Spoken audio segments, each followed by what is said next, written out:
السلام علیکم ورحمۃ اللہ وبرکاتہ۔ بسم اللہ الرحمن الرحیم۔ ویورز، آج ہم جس سورت کی بات کرنے جا رہے ہیں وہ قرآن مجید کا پہلا دروازہ ہے۔ ایک ایسی سورت جو ہر نماز میں پڑھی جاتی ہے، لیکن افسوس ہم میں سے اکثر نے کبھی اس پر غور نہیں کیا۔ کبھی آپ نے سوچا ہے کہ اللہ تعالیٰ نے قرآن کی ابتدا کس سورت سے کی؟ یہ کیوں ضروری قرار دیا کہ ہر رکعت میں اسے لازمی پڑھا جائے؟ آج ہم اس سورت فاتحہ کو صرف ٹرانسلیٹ نہیں یعنی ترجمہ نہیں بلکہ دل کی آنکھوں سے سمجھیں گے۔ ہم دیکھیں گے کہ یہ سورت کس طرح اللہ کے ساتھ ہمارا تعلق مضبوط کرتی ہے، ہماری زندگی کے مسائل کا حل ہے، اور یہ سورت خود ایک شفا ہے۔ آئیے میرے ساتھ ایک روحانی سفر پر چلیں اور سورت الفاتحہ کے رازوں کو جانیں۔ سورت فاتحہ کے نام اس کا نام سب سے پہلے الفاتحہ، جس کا معنی ہے آغاز کرنے والی۔ ام الکتاب، قرآن کی ماں یعنی کہ بنیاد۔ سبع المثانی، 7 ایسی آیات جو بار بار پڑھی جاتی ہیں۔ سورت الحمد، کیونکہ اللہ کی حمد سے شروع ہوتی ہے۔ نبی کریم صلی اللہ تعالیٰ علیہ وآلہ وسلم کا ارشاد ہے کہ الحمدللہ رب العالمین ہی وہ سبع المثانی ہیں جو مجھے عطا کی گئی، یعنی کہ نبی کریم صلی اللہ تعالیٰ علیہ وآلہ وسلم کو عطا کی گئی۔ امام شافعی فرماتے ہیں کہ اللہ تعالیٰ نے صرف سورت فاتحہ ہی نازل کی ہوتی تب بھی یہ انسانوں کے لیے کافی تھی، کہ اگر اللہ نے صرف سورت فاتحہ نازل فرمائی ہوتی تو بھی یہ انسانوں کے لیے کافی تھی۔ ہر رکعت میں پڑھنا فرض ہے، کیونکہ نبی کریم صلی اللہ تعالیٰ علیہ وآلہ وسلم نے فرمایا جو شخص نماز میں سورت فاتحہ نہ پڑھے اس کی نماز نہیں۔ حدیث قدسی ہے کہ اللہ تعالیٰ فرماتا ہے میں نے نماز کو اپنے اور اپنے بندے کے درمیان تقسیم کیا ہے۔ جب بندہ کہتا ہے کہ الحمدللہ رب العالمین تو اللہ فرماتا ہے کہ میرے بندے نے میری تعریف کی۔ جب کہتا ہے کہ الرحمن الرحیم، اللہ فرماتا ہے میرے بندے نے میری ثنا بیان کی۔ جب کہتا ہے کہ مالک یوم الدین تو اللہ فرماتا ہے کہ میرے بندے نے میری برائی بیان کی۔ اور جب کہتا ہے کہ ایاک نعبد و ایاک نستعین، اللہ تعالیٰ فرماتا ہے کہ یہ میرے اور میرے بندے کے درمیان ہے اور میرے بندے کے لیے وہ ہے جو اس نے مانگا۔ صحیح مسلم میں ہے۔ تو آئے ہم اس کی تفسیر دیکھتے ہیں، ڈیٹیل سے پڑھنے کی کوشش کرتے ہیں۔ الحمدللہ رب العالمین، بے شک سب تعریفیں اللہ ہی کے لیے ہیں جو تمام جہانوں کا پروردگار ہے۔ الحمد کا مطلب ہے کہ ہر قسم کی تعریف اور شکر صرف اللہ تعالیٰ کے لیے ہے۔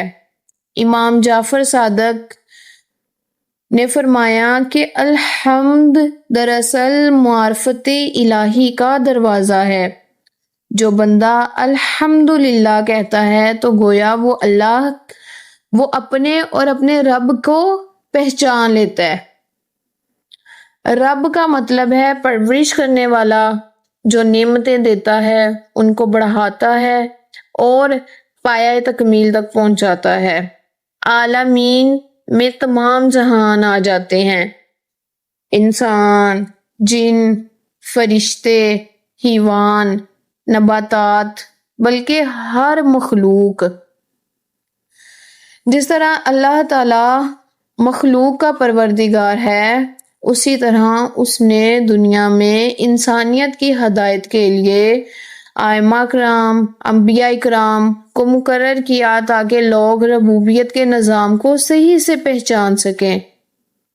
الرحمن الرحیم، وہ بڑا مہربان نہایت رحم والا ہے۔ رحمان اور رحیم دونوں اللہ تعالیٰ کی صفات ہیں۔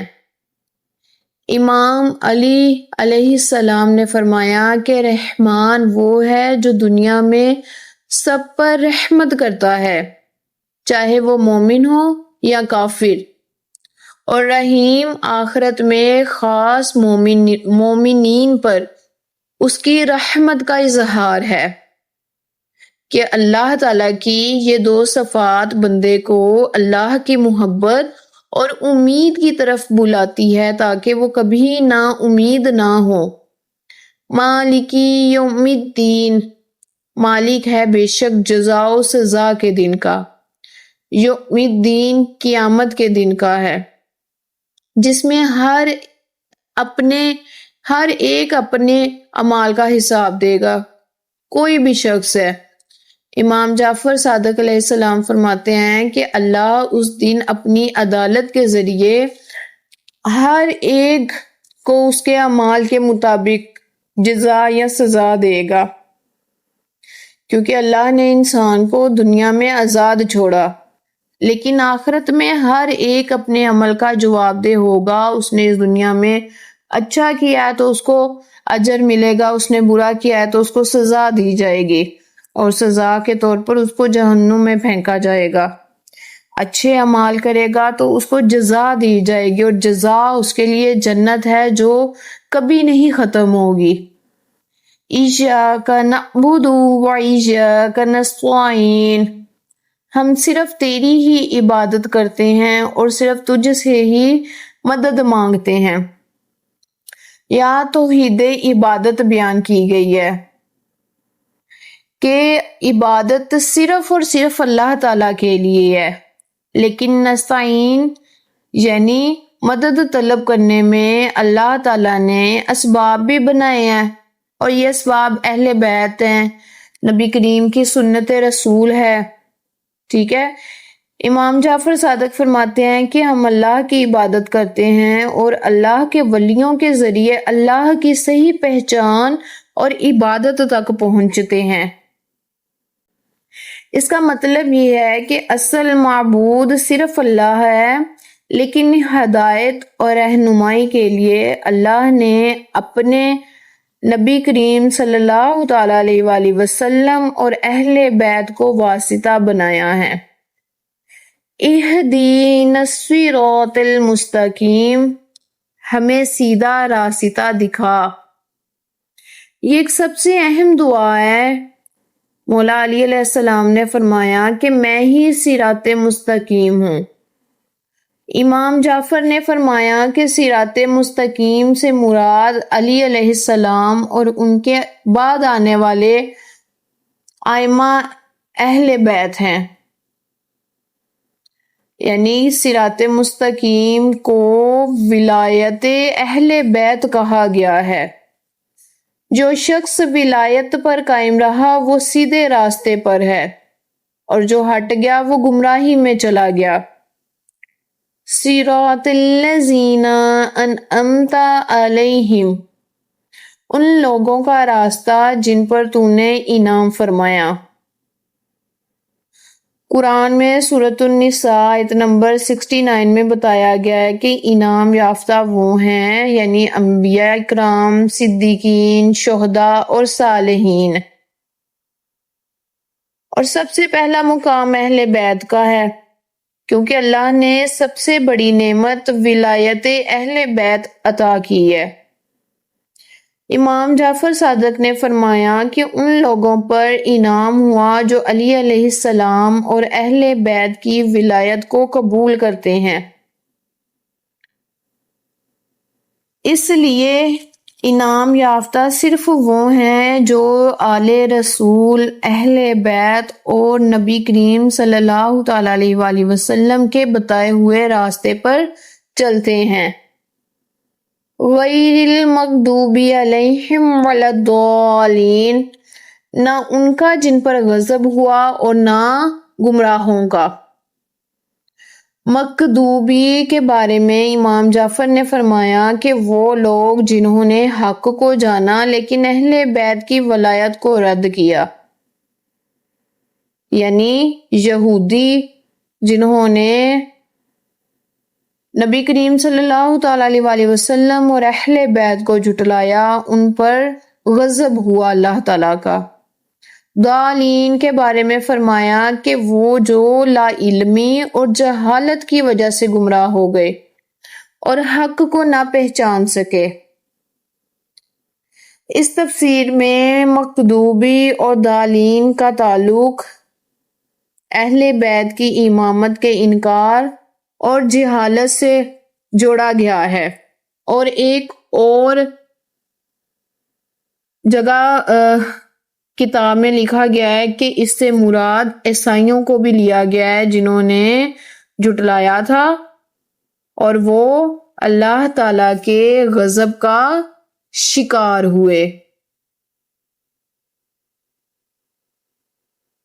آپ لوگوں کو اس کی آئی تھنک بہت اچھے سے سمجھ لگ گئی ہے، ٹھیک ہے۔ آگے ہم اس کی مزید دیکھتے ہیں کہ اس کا کس طریقے سے ہماری زندگیوں میں فضائل بیان ہوئے ہیں۔ تو سب سے عظیم صورت ہے یہ، سب سے عظیم، جسے شفا کہا گیا ہے۔ ایک قبیلے کے سردار کو ایک بچھو نے کاٹ لیا۔ ایک صحابی نے سورۃ فاتحہ پڑھ کر دم کیا، وہ فوراً تندرست ہو گیا۔ تو نبی کریم صلی اللہ تعالیٰ علیہ وآلہ وسلم نے فرمایا کہ آپ نے بالکل ٹھیک کیا، کیونکہ یہ شفا ہے۔ یہ سورت غم، خوف اور بیماریوں میں پڑھنا سکون دیتی ہے، دعاؤں میں برکت ڈالتی ہے، شیطان سے حفاظت کا ذریعہ ہے۔ سو ویورز، نبی کریم صلی اللہ تعالیٰ علیہ وآلہ وسلم نے اس کو شفا کا ذریعہ قرار دیا۔ نبی کریم صلی اللہ تعالیٰ علیہ وآلہ وسلم نے فرمایا کہ سورۃ فاتحہ ہر بیماری کی شفا ہے، یعنی یہ سورت روحانی اور جسمانی دونوں بیماریوں کے لیے علاج ہے۔ نماز کی قبولیت کی کنجی، یہ سورت قرآن کی وہ واحد سورت ہے جو ہر نماز کی ہر رکعت میں لازمی پڑھی جاتی ہے، اس کے بغیر نماز مکمل نہیں ہوتی۔ سورۃ فاتحہ اصل میں ایک دعا ہے، جب ہم اسے پڑھتے ہیں تو دراصل اللہ سے سیدھا راستہ مانگتے ہیں۔ علماء اکرام فرماتے ہیں کہ سورۃ فاتحہ پورے قرآن کا نچوڑ ہے۔ اس میں توحید، عبادت، دعا، قیامت اور ہدایت سب کچھ ہے۔ جو شخص سورۃ فاتحہ کو دل سے پڑھتا ہے، اللہ تعالیٰ اس کے دل کو سکون عطا فرماتا ہے، غم دور ہوتے ہیں اور امید پیدا ہوتی ہے۔ احادیث کے مطابق سورۃ فاتحہ پڑھنے والا قبر میں بھی روشنی پاتا ہے اور آخرت میں بھی اللہ کی رحمت کا مستحق بنتا ہے۔ سو اللہ تعالیٰ سے ہماری یہ دعا ہے کہ اے اللہ، ہمیں سورۃ فاتحہ کو سمجھنے اور اپنی زندگی کا حصہ بنانے کی توفیق عطا فرما۔ اے میرے پاک پروردگار دو عالم، ہمارے دلوں کو ناشکری سے پاک فرما اور ہمیں اپنا شکر گزار بندہ بنا۔ اے میرے رب، ہماری زندگیوں میں قرآن کو داخل فرما۔ اے اللہ، ہماری نمازوں کو سنوار دے، ہماری دعاؤں کو قبول فرما۔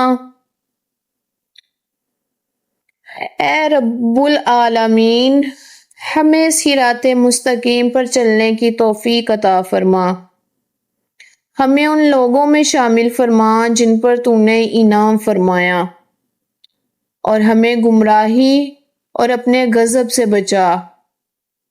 اے میرے اللہ، ہمارے گناہوں کو معاف فرما، ہمارے گھروں کو سکون دے، ہماری اولاد کو نیک بنا، ہمارے فوت شدگان پر رحم فرما، اور ہمیں جنت الفردوس میں اپنے نبی کریم صلی اللہ تعالیٰ علیہ وآلہ وسلم کا نصیب عطا فرما، ان کا ساتھ نصیب فرما۔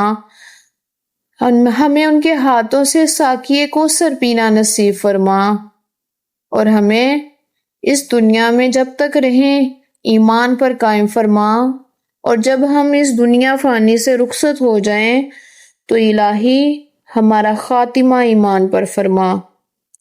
الہی ہمیں قرآن کو صحیح صحیح معنوں میں پڑھنے کی توفیق عطا فرما اور آگے صحیح صحیح معنوں میں اس کا علم پہنچانے کی توفیق عطا فرما،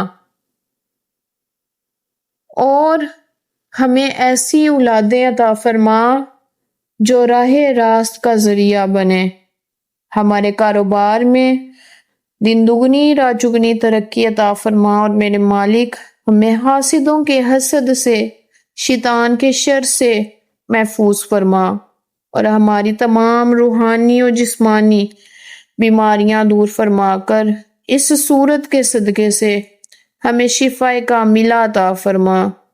آمین ثم آمین۔ اگر آپ کو میری ویڈیو اچھی لگی ہے تو آپ اس کو کائنڈلی اپنے فرینڈز تک لازمی شیئر کریں اور میری کمپلیٹ ویڈیوز دیکھیں اور کمپلیٹ سیریز کو دیکھیں تاکہ آپ کے نالج میں اضافہ ہو سکے۔